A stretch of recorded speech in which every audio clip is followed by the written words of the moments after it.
हैं, द्वार धनी के पड़ा रहे, धक्के धनी के खा, और 100 काल जख जोली पर द्वार छोड़ नहीं जा। इसलिए परमात्मा रह रह कराते हैं कबीर जी। और कहीं गुप्त रूप से कोई साधु संत का रूप धारण करके किसी नगरी में 10-5 वर्ष रह गए, किसी में 2 वर्ष रह गए, तो उनको बहुत सा लाभ दे जाते हैं और भगवान की स्थिति को पुनः स्थापित कर जाते हैं। तो कबीर परमेश्वर जी का एक,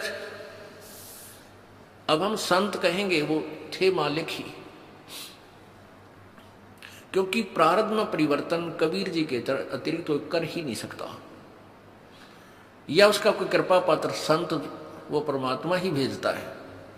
तो ऐसे एक परमेश्वर कबीर जी के सत्संग में एक भगत जाया करता था। उसकी पत्नी ने उपदेश नहीं ले रखा था, वह विरोध करती थी, वो अन्य पूजाएं ही किया करती थी।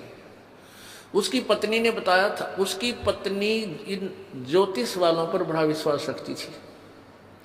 वो अपने पति की जन्म पत्री को लेकर एक ज्योतिषी के पास गई, भविष्यवक्ता के पास। उसने उसकी जन्म पत्री देखकर बताया कि तेरे पति की आयु इतने वर्ष है। उसने बहुत जंतर मंत्र भी करवाए कि मेरे पति की आयु बढ़ जाए, ये हो जाए। अब क्या था, अब वो चिंतित होगी कि भी मेरे पति की आयु इतनी है, और वो अपने पति को कहती कि तू ऐसे कर, वहां मेरे उसके पास चल, आप पर आपत्ति आने वाली है। वो कहने लगा मैं नहीं जा सकता कहीं भी, मुझे ज्ञान ऐसा प्राप्त हो गया, मेरे गुरुदेव के अतिरिक्त मेरी आपत्ति को आओ भी गई तो टालनिया नहीं। उसने ये ना बताई कि तेरी मृत्यु होगी, कदे चिंतित हो जावे, और आप दुखी रहा करती थी। अब उस ज्योतिष जिसने ये बताया था, उसने सारे जंतर मंत्र कर लिए, लेकिन कोई परिवर्तन उससे नहीं हुआ। उसने कहा कि बहन अब मेरे बस से बाहर की बात है, तेरे पति की रक्षा करना। वो एक पुण्य आत्मा था। देखो ये जो जन्म पत्रियां हैं, हस्तरेखाएं हैं, ये प्रभु द्वारा लिखे गए कोड वर्डों में हमारे भविष्य है, हमारा प्रारब्ध है। इसको जानने वाला बता तो देगा कि तेरे घर में ऐसा होगा, तेरे इस दिन वर्ष के बाद तेरी मृत्यु होगी, पक्की होगी, और हो जाती है। और कबीर परमेश्वर की कृपा से इस दास की शरण में आने के बाद आपको कोई ये कह दे तुम्हारी इस दिन मृत्यु होगी, और यहाँ का नाम ले लेना फिर नहीं होगी, वो एक्सटेंड होगी। ये वो परमात्मा जो आपकी आयु बढ़ा देता है। तो वो भक्त सत्संग में जा रहा था। जब वो सत्संग में जा रहा था तो रास्ते में उसी गांव का, नगर का एक व्यक्ति मिल गया। वो शराबी कबाबी आदमी, और वो सिनेमा देखने जा रहा था दूसरे उसी शहर में जिसमें वो सत्संग के लिए जा रहा था। पहले पैदल जाया करते थे, साधन नहीं थे, तो दोनों मिल गए, वहां हम सफर हो गए। एक दूसरे ने पूछा तुम कहाँ जा रहा है, वो कहने लगा मैं सत्संग में जा रहा हूँ। दूसरा बोला तू कहाँ से, पूछा तो कहाँ जा रहा है, मैं सिनेमा देखने जा रहा हूँ, और वहाँ शहर से शराब लाऊंगा, और वहाँ घूटी ला के फिर फिल्म देख के फिर आऊँगा। तो उस भगत से वो कहने लगा, वो शराबी, कि क्या रखा है तेरे सत्संग में, कुछ ना रखा वहां पर, ये तो मूर्ख बना रखे तुम इन संतों ने। आजा, खान पीन की उम्र है, आ चल मेरे साथ, सिनेमा देखेंगे, फिल्म देखेंगे, घूटी लावांगे, होटल में रोटी खावांगे। भक्त ने बोला बस भाई हम तो सत्संग में जाएंगे। काफी बात चलती रही, कहता रहा कुछ ना दे रहा भाई, देख हमारे ठाठ देख ले, और कुछ ये सब बकवादे हैं, ये उम्र कौन सी भक्ति करने की है, तो जवान पड़ा है, बुढ़ापे में देख लिए। पर वो नहीं माना भक्त। तो उधर चलते चलते वो रास्ते में उन्होंने पेशाब करने की इच्छा होगी दोनों को, एक राइट साइड में रास्ते से पेशाब करने चलेगा, एक लेफ्ट साइड में। जो शराबी कबाबी था वो पेशाब करने गया, तो वहां क्या देखा, उसने देखा कि वर्षा हो चुकी थी। वर्षा के बाद कुछ मिट्टी हट गए, एक मटका था घड़ा छोटा सा, और उसमें देखा झांक के हाथ हटा हटू का मिट्टी, तो उसमें सोने की ईंटें मिली, छोटी छोटी ईंटें होती थी 100-100 ग्राम की सोने की ईंटें, पहले छोटी ईंटें होती थी, वो 4-5 मिल गई उसमें।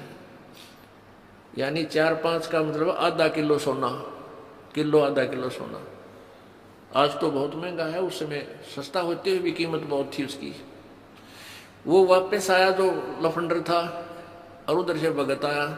भगत ने कहने लगा, देख भाई, आप तो रोज भक्ति करते हो, सत्संग में जाता है, और मैं कद्य भक्ति नहीं करता, ना भगवान भजता, सारा दिन मौज मस्ती मारता हूँ। देख मेरे को ये 4-5 सोने की ईंटें मिली, आजा दिखाऊंगा कहाँ मिली। वो देखा वहां पर, वो मटका की इसमें मिली। अब काल तो पूरा जाल डाला है अपने भगत पे, परमात्मा के भगत पे किसी तरह भक्ति छोड़ दे। फिर वो कहने लगा, देख ले तो मान जा निकम्मे, आजा मेरी गेला अंगूठी छुटी लावांगे, चाल सैर सपट्टे करांगे। उस भगत के दिल में थोड़ा सा कच्चापनता आ गया, थोड़ा सा। और वो चलते चलते क्या था, चल रहे थे और रास्ते में उसके पैर में कांटा लग गया। ये बातें क्योंकि उसका ध्यान बट गया थोड़ा सा, वो कांटा लग गया और कांटा लाग के अंदर ही टूट गया। अब उसने सोची, वो कह रहा, देख अब क्या करी रक्षा तेरे गुरु जी ने, यो कांटा भी लग गया तेरे। कहने का भाव है कि काल ने अपने पूरी जाल डाला, लेकिन वो भक्त 10 से मछलियां उसने सोचा, भाई गुरु जी से आज या फाइनल बात पूछूंगा मैं, यह तो बहुत उल्ट से बात होगी। भाई मैं भक्ति भी कर रहा हूँ, आप पर समर्पण भी हूँ, और मेरे ऊपर मैं घर में कोई बरकत सी भी ना दिखती, और ये सारे उल्टे काम कर दे। किसी ने सोना भी मिल गया निकम्मे ने, और भाई सारे ठाठ कर रहा। तो ये मन में सोच के गुरु जी के पास आ गया। अब गुरु जी ने पूछा, बेटा क्या बात है, बहुत उदास नजर आ रहा है। वो कहने लगा, गुरुदेव वैसे तो आपके दास को आपके ज्ञान में कोई त्रुटि नजर नहीं आती, हो सकता है मुझ दास में कोई त्रुटि हो, जिस कारण से मैं आपसे लाभ प्राप्त नहीं कर पा रहा। प्रभु वो सारी कहानी बताई कि परमात्मा एक नंबर का निकम्मा आदमी हमारे गांव का है, दारू वो पीवा, बकवाद सारी करे, फिर फिल्म देखा, वो मन रास्ते में मिल गया, और उसको रास्ते में एक सोने की 4-5 ईंटें मिली, आधा किलो सोना, और मेरे पैर में कांटा लग गया।